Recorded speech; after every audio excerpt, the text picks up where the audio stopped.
안녕하세요. 저는 올해 26살이 된 청년입니다. 얼마 전 저는 제가 어릴 적부터 친하게 지내온 절친의 충격적인 모습을 보게 되어 이렇게 글을 남기게 되었어요. 저에게는 중학생 때부터 정말 친하게 지내왔던 친구가 있었어요. 그 친구 이름은 김재현인데 저와 정말 잘 맞고 술도 자주 마시는 친구입니다. 고등학교는 서로 다른 곳을 갔지만 그래도 연락도 잘 되고 주기적으로 만나서 같이 놀고 그러니 계속 친한 친구 사이가 유지되었죠. 어쩌다 보니 대학교도 같은 지역에 입학하게 되어서 고등학생 때보다 더 자주 만날 수 있게 되었습니다. 그래서 제 친구도 소개시켜주고 재현이도 재현이 친구들을 저에게 소개시켜 주어서 저희는 저와 재현이 포함해서 4명의 무리가 만들어졌어요. 저와 제 친구 민수, 그리고 재현이와 재현이 친구 동현이, 이렇게 4명이서 여행도 가고 술도 마시며 서로의 비밀까지 다 알고 지내는 둘도 없는 친한 친구가 되었죠. 사람들은 원래 대학에서 친구 사귀기 힘들다거나 대학 친구는 가짜 친구라고들 하잖아요. 그런데도 저는 민수와 동현이와 아주 잘 맞았어요. 마치 어릴 적부터 알고 지낸 사이처럼 대화도 잘 통하고 공감대도 잘 형성되었거든요. 저희는 4명이서 3달에 한 번씩 여행을 가곤 했는데 1박 2일로 다니면서 그 지역에서 관광지는 다 다니고 밤에는 숙소를 잡아서 술과 고기를 마시며 도란도란 이야기를 나누곤 했죠. 그렇게 저희는 무려 3년이나 이렇게 여행을 주기적으로 다녔어요. 주위에서 다른 사람들은 이런 모임 같은 경우는 한 명이 안 나오게 되면 더 이상 잘 진행되기 힘들다며 걱정했지만 신기하게도 저희 4명은 한 번도 빠진 적이 없었어요. 어떻게든 놀러 가고 싶어서 한 명이 월차를 내어서 꼭 여행을 갔습니다. 그렇게 저희는 이번에는 속초로 여행을 가기로 해서 제가 총대를 메고 숙소와 속초 여행 코스를 다 정했어요. 그렇게 여행 당일이 되었고 4명이서 번갈아 운전을 하며 저희는 속초에 도착해서 관광지를 다 돌고 맛있는 맛집도 탐방을 하며 재밌는 시간을 보냈죠. 그렇게 해가 져갈 때쯤 저희는 술과 고기를 사고 펜션으로 도착해서 밥을 먹고 수구를 먹고 결국 취해버렸죠. 사실 저희 4명 중 재현이 빼고는 다 술을 못 마셔요. 그런데 재현이는 술을 잘 마시는 편이라 저희가 만취할 때쯤 재현이는 약간 술 기운이 올라오는 정도라 항상 저희보다 재현이가 나중에 잤어요. 그래서 그날도 그렇게 저와 민수, 동현이가 술에 만취해서 잠에 들었고 저는 술에 취하면 기억을 잃는 편이라 다음날 아침에 일어나서 무슨 일이 있었는지 전혀 몰랐죠. 항상 저희는 술을 먹으면 재현이가 저희가 술을 먹고 무슨 짓을 했는지 설명을 해주었기 때문에 재현이가 저희 모임에서 없다면 아무도 저희를 케어해줄 사람이 없었기 때문에 아주 중요한 인물이었습니다. 그렇게 잠에서 깨고 저희는 짐을 챙기고 펜션을 나와 각자의 집으로 향했어요. 저희 4명은 아직 아무도 결혼을 한 사람이 없기 때문에 다 자취생이기도 하고 집도 근처라서 항상 여행을 갔다가 마무리로 동네에서 저희 단골 가게인 국밥집에서 해장을 하고 집으로 갑니다. 그런데 항상 갔던 국밥집을 갑자기 민수가 가지 않고 자기는 바로 집으로 가고 싶다며 저희 셋이서만 먹고 가라고 하더군요. 얘들아 미안, 나 못 먹겠다. 어제 술을 너무 많이 마셔서 속이 안 좋아. 너희끼리만 먹고 들어가. 미안해. 저희는 술 때문에 속이 안 좋으면 해장을 해야 한다고 했지만 민수는 끝까지 거절하고 집으로 향했고 처음에는 민수의 태도가 의아했지만 국밥을 보니 민수는 까맣게 잊어버렸고 맛있게 먹은 후 각자 집으로 향했어요. 저는 씻고 누우니 너무 피곤해서 낮잠을 자려고 한 순간에 갑자기 전화벨 소리가 울려서 폰을 보니 아까 먼저 집으로 간 민수 전화더군요. 응, 민수야. 왜 전화했어? 야, 너 우리 펜션에서 재현이 이상한 거 못 느꼈냐? 갑자기? 재현이가 왜? 평소랑 똑같았잖아. 아니, 너 왜 그래? 아니, 진짜 우리 자는 동안 재현이가 뭐 하는지 못 봤어? 아니, 도대체 무슨 말 하고 싶은 거야? 나 아무것도 못 봤다니까? 왜 그래? 도대체 뭘 본 건데? 재현이가 우리 자는 동안 우리 얼굴 우스꽝스럽게 만들어서 사진 찍었잖아. 뭐? 야, 장난치지 마. 무슨 소리야? 나 자면서 아무것도 못 느꼈거든? 꿈꾼 거 아니야? 아니야, 진짜야.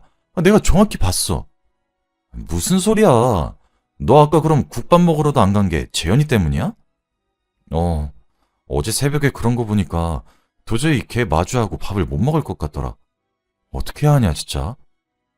야, 일단 너 피곤해서 그런 거 같으니까 전화 끊고 잠 좀 자고 일어나서 다시 전화해. 난 도저히 네 말 못 믿겠다. 재현이가 진짜 그런 거면 우리 이때까지 여행 갔을 때마다 이랬다는 거야?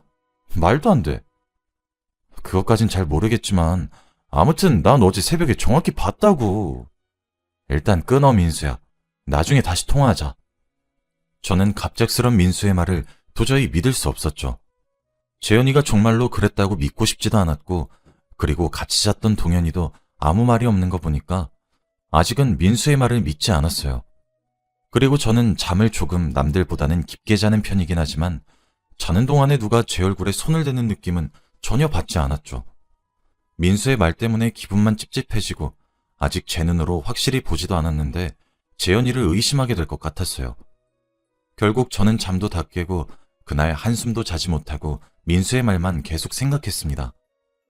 그렇게 몇 달을 지내다 보니 다음 여행지를 정해야 할 기간이 되었어요. 제 생각에는 재현이 때문에 민수가 여행을 가고 싶어 하지 않을 것 같았지만 그래도 물어는 봐야 했기 때문에 민수에게 개인적으로 연락을 했죠. 야, 너 이번 여행 갈 거지? 내가 생각해봤는데 도저히 못 갈 것 같다. 진짜 미안. 야, 우리 한 번도 이런 적 없었잖아. 한 명도 빠진 적 없었는데 이러면 안 되지. 야, 진짜 미안해. 애들한텐 잘 얘기해주라. 너 꼭 술 취하지 말고 버텨서 새벽에 재현이가 어떻게 하는지 잘 봐. 야, 너 또 그 얘기냐? 너 내가 이번에 확인해보고 그런 거 아니면 진짜 실망한다. 재현이한테 사과해야 될 거야. 제 말에 민수는 알겠다고 대답을 했고 결국 저희는 처음으로 민수를 빼고 3명이서 여행을 가기로 했죠.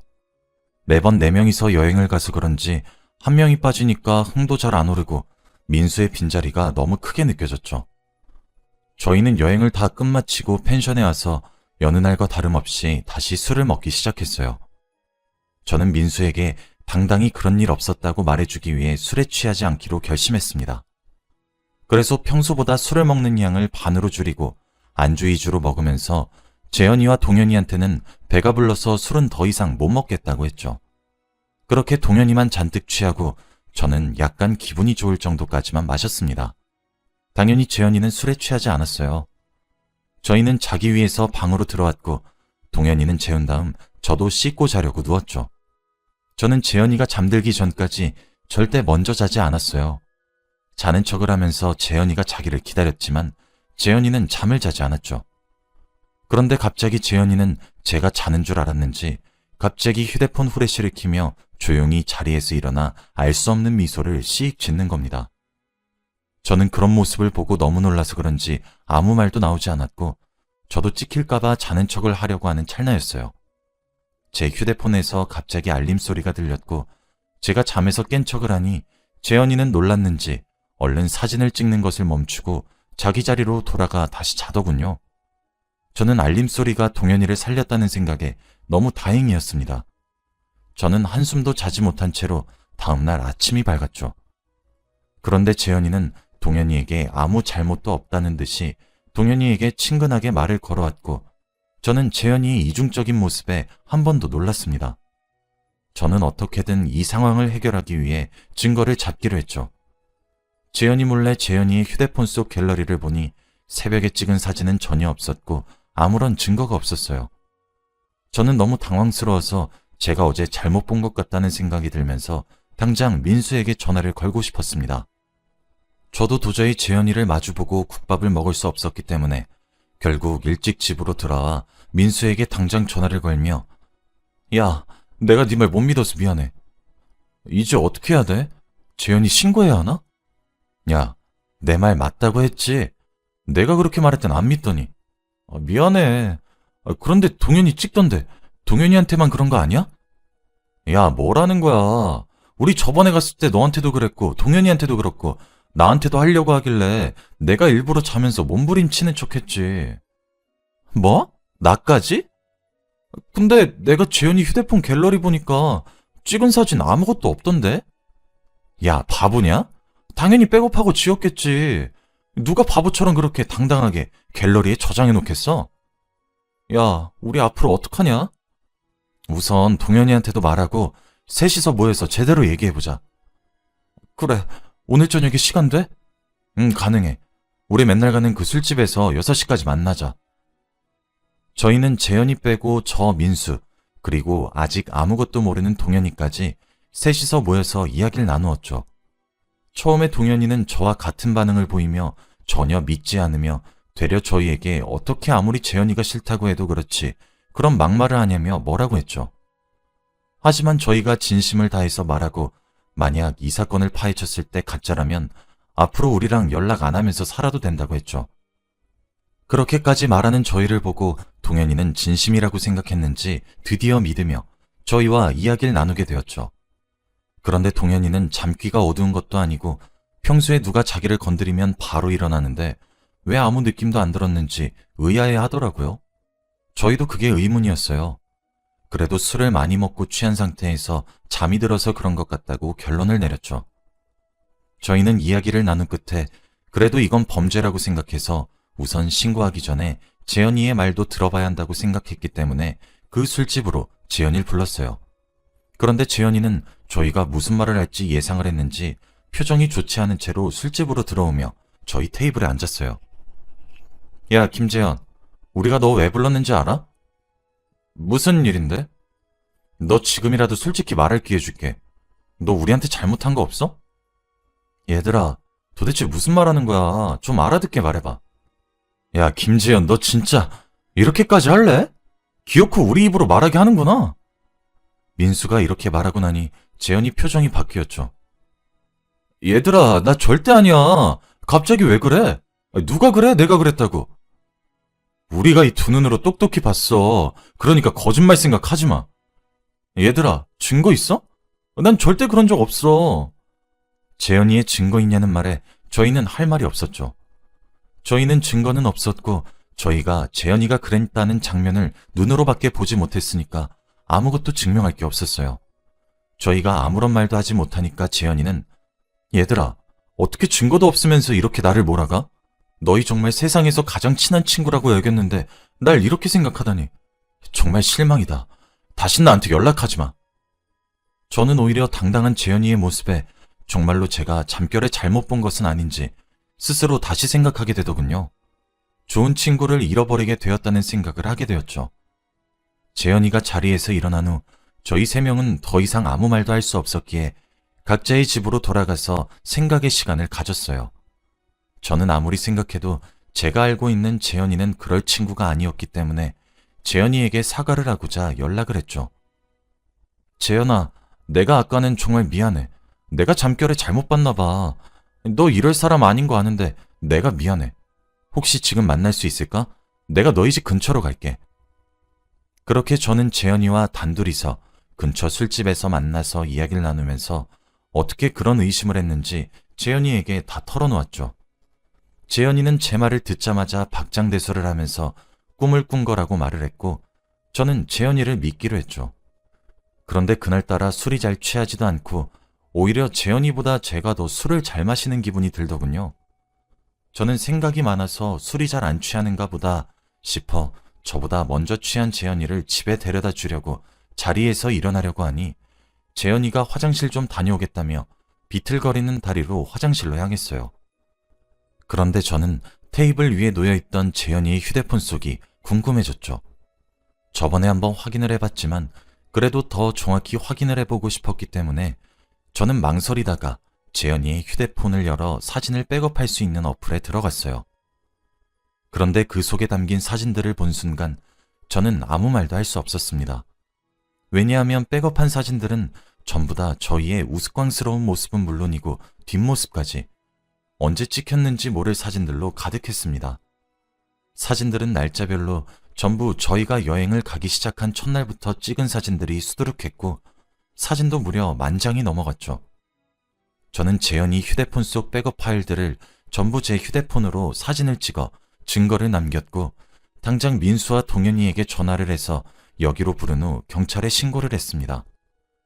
민수와 동현이는 제 증거물을 본 순간 다들 경악을 금치 못했고 동현이는 사진을 보자마자 속이 쓰리다며 화장실로 달려갔고 민수는 화가 잔뜩 나서 경찰서에 있는 의자들을 집어던지려고 하길래 제가 겨우 막았습니다. 그렇게 신고를 하고 집으로 돌아와 저는 중학생 때부터 친하게 지냈던 재현이가 이런 행동을 저지를지는 전혀 상상도 못했고 저희가 물어봤을 때 왜 아니라고 잡아댔는지 이해가 되지 않았죠.